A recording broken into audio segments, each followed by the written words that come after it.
Good morning. Welcome to Thursday Thought today. Back in my kitchen. There's blue sky. It's all good. Apart from we've got a poorly child, but hey. Thursday Thought today. John's picked the title, Where There Is Enough Will, There Is a Way. Because I think it's really important. So we've just had a great 13-day break. It was amazing. It was the best. We all feel so much better, so able to cope with everything. It's amazing what removing yourself from the situation, as in like life here, and just having a break from that, what a positive impact that can have in terms of making you feel better. But anyway, where there is enough will, there is a way. Because contrary to all those happy pictures of us in the van on our holiday, it was just hilarious because it was one calamity after the next, and it all started when I got my first ever up close and personal view of the Eiffel Tower. Now, if any of you have ever driven to Morzine and the mountains from here, you'll know that you really don't need to have an up close and personal view of the Eiffel Tower. But basically, we couldn't get off and down the route that we wanted to go because there was a height restriction of, like when you go in a multi-storey car park. So we couldn't go that way. So we had to keep going. And our redirection was by the Eiffel Tower. Brilliant in peeing down rain when you want to get to your ski destination. But hey, I've never seen the Eiffel Tower live. I have now. So again, a great opportunity to smile. And then we get there and we always park in this car park, this supermarket car park. We've done it for 3 years. We settled in, we went skiing, we came back, we had a great big orange sticker on our van saying we're going to be towed away. So we're like, oh dear. So we then moved our van, but we had to move it into a little side alley which didn't have a lot of sun. So you can guess what happened next, can't you? We ran out of power.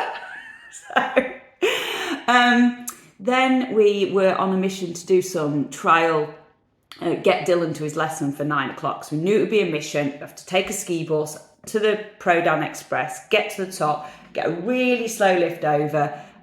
So a bit of a mission.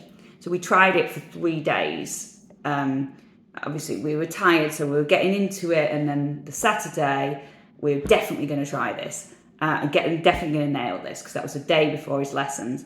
And basically, the ski buses have changed to a summer timetable because, there's only 1 week left of the season. So they've changed to a less frequent service. So we're like, oh God. First bus 9:15, and we were due to in lessons at the top of the lift, at the top of the other lift for 9 o'clock.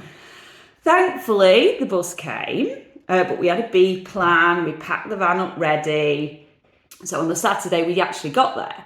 And even though the tourist information had told us that yeah, it was definitely right, the bus driver said, oh no, bus is going to be okay tomorrow too. So we get on the bus and we do it the next day, but we've still got this B plan ready and the bus didn't come. So John runs down to go get the van, at which point 15 minutes later, I'm ringing and saying, we're on a bus, it's all right. And he gets up like a few minutes later to us, but we still didn't make the lesson in time. So a kind instructor said, as we chased her, going, wait, we're coming. Because there's this super slow lift to get there. She kindly agreed to meet us at the bottom of the lift.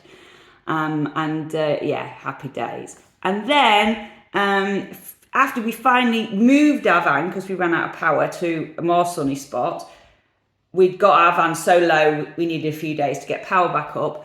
The plug sockets wouldn't work, so we could, no phones, no watches, thankfully no lights, because we've got these little reserve lights, again, all about B-plan. Anyway, so we could have looked at every single one of them. It's like a calamity followed by a calamity, followed by a calamity, followed by a calamity. But we just sort of smiled and got through them all because we had such of an enough will. We wanted to ski. We want to help Dylan ski. We want to be in the mountains. We can't afford to do it in an Airbnb in Morzine. It's way too expensive. We have to do it in the van. So we have to find a way. And we found a way every single time. And we can just smile at all these calamities and just go, do you know what? We're going to be able to dine out on these stories forever because it was just hilarious. And so character building. Of course, Dylan was a little bit upset to start off with, but as he saw us working through these problems, and John put his hand up going, yeah, Daddy made a mistake, Daddy should have done this, or Mummy should have done this. So there's a lot of acceptance of failure, laughing about failure, learning from failure, growing from failure, and just experiencing, not missing out on the opportunity because you're scared of failing. And we've learnt loads, we've grown loads, and we now, we can cope with even more travel mishaps, which, if you travel, you know that mishaps happen.